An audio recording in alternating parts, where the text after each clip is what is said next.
Yo, what's going on guys, Games here, back with another video, and today I have two more scary, true killer clown stories for you. Now before we get into this, I know how it sounds. Growing up, I think everyone had a killer clown story in their area. In Scotland we were no different. Maybe it was the movie It, I don't know.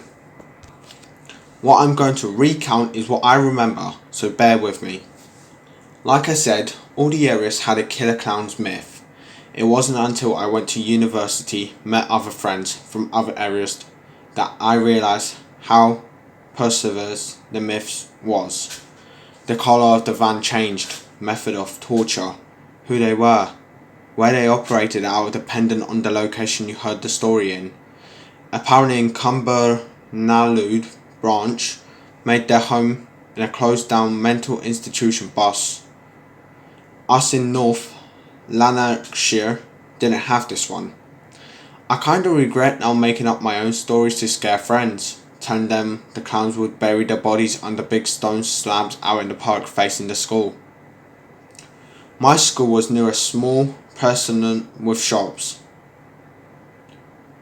and we could go get sweets. There was like a day room bestie the school opposite a sheltered housing for older people where parents couldn't meet kids with a chipper lunch or Greggs.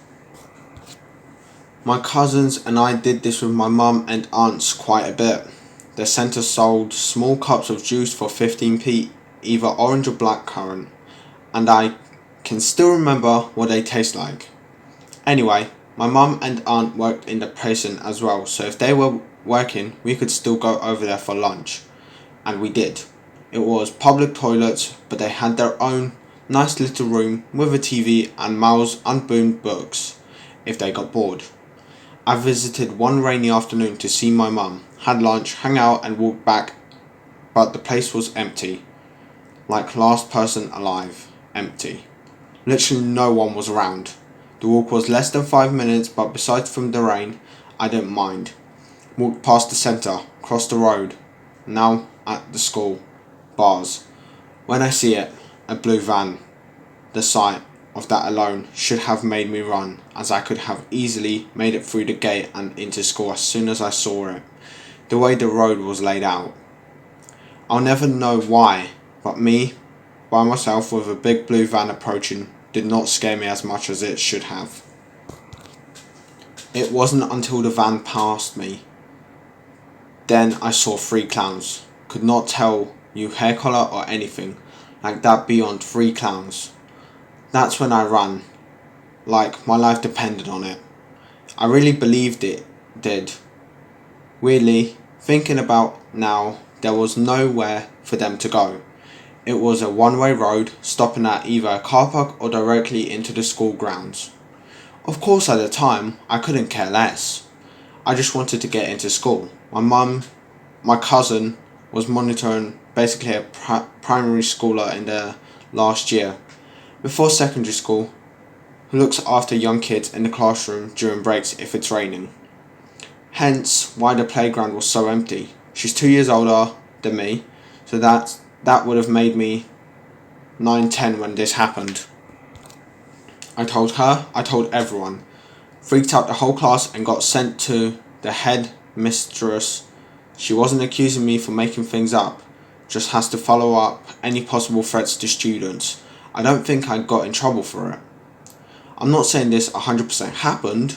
I have one hell of an imagination now, so you can only imagine what it was like as a kid. I remember it like it happened. I don't remember sitting down and planning out what the story would be, so I did not make it up on purpose, I can promise you that. Few problems with the it's real theory.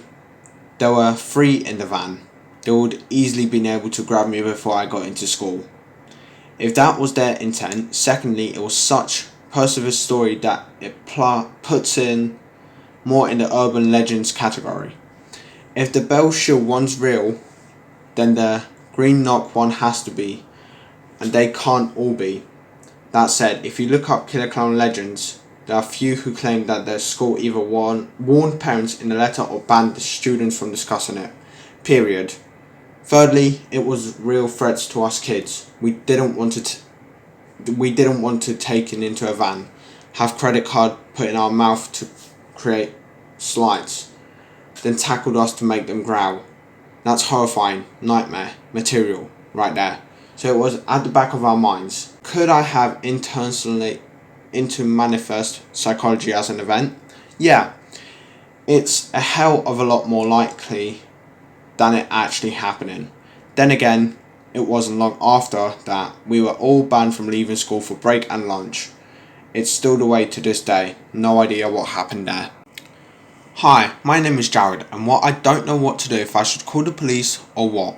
Here, let me explain. I'm 21 and still living with my parents. I know, you probably think I'm lame, but I don't have to pay bills, so it's a win. Anyways, back to the story. We ended up getting a call that my Uncle Jimmy ended up dying from the cancer he had. My dad was heartbroken, because him and Uncle were close growing up, but he tried to act tough and not show it. But me and my mum knew he was heartbroken. So we went over to my uncle's house to collect anything. My grandparents were also there, and my grandma couldn't hold tears back. Seeing pictures of him, she started sobbing all over, and I couldn't blame her. Having your own son die must be tough.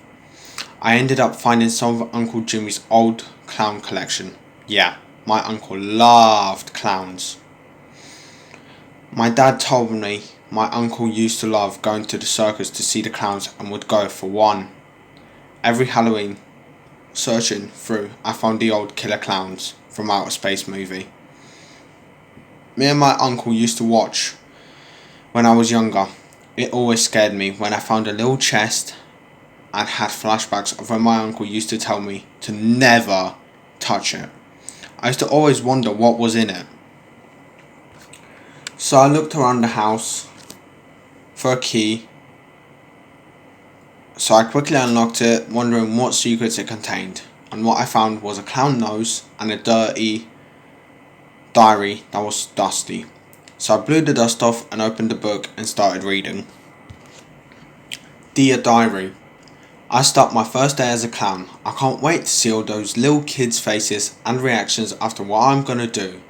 Can't wait to see their parents' reactions when I'm done with them. I stopped reading. I found it odd because I didn't know my Uncle Jimmy was a clown. My parents told me he worked at a bar, so I brought the diary home with me to keep reading it.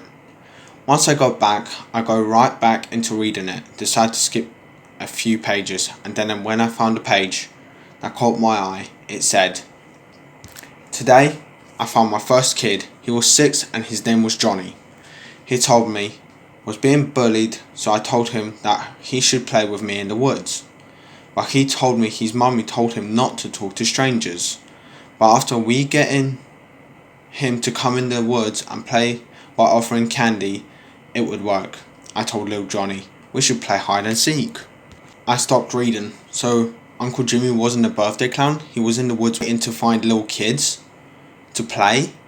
I was hoping he wasn't in a clown cult or a paedophile. So I went back to reading.